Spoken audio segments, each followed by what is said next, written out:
time to check in with CoinDesk Global Policy and Regulation Managing Editor Nick Day, who is also the editor of CoinDesk's The State of Crypto newsletter. Hello there, Nick. So we've got this infrastructure bill in Congress as well as this new buyer bill. Do you have any updates for us?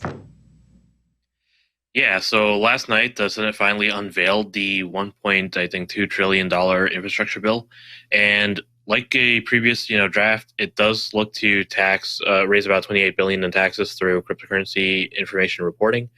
It is a little bit, tiny bit narrower than what we previously saw. Originally, DEXs were going to be included as parties that have to file information reports.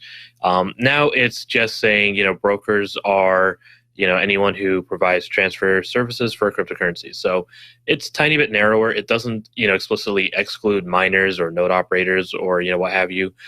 So there's a lot of controversy still within the crypto industry. I think, people are going to try and get language to the effect that, they specifically want those types of entities excluded because they can't provide information reports like exchanges can.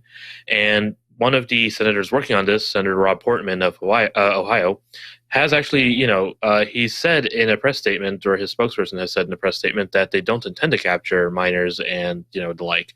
So I think the next step is seeing how that exactly makes its way into the legislative history of the bill. Nick, you're right that everyone in crypto Twitter is talking about this, and there's been some media reports. Is the media getting this correctly, or is there something that they're getting wrong? So I don't want to point fingers, but there are a lot of reports out there saying that the issue here is, an increased tax on crypto that crypto people don't want to pay. And that's not really the case, right? It's, it's not implementing new taxes. It's expanding the definition of a broker, meaning, who is responsible for transacting here or, carrying out this transaction. But it's doing so in such a way that parties that aren't, what you would consider a broker getting captured as well as actual exchanges. So, it makes perfect sense that exchanges, OTC desks, and the like would have to file these reports. They're providing transaction services on behalf of customers. But you're not seeing, again, miners and node operators, for example, as the big ones. They're not providing transaction services for customers. So it is a little bit more difficult to figure out how exactly they would file an information report and pay taxes on top of that. Hey, so Nick, I don't know if you caught Representative Emmer just a couple of minutes ago.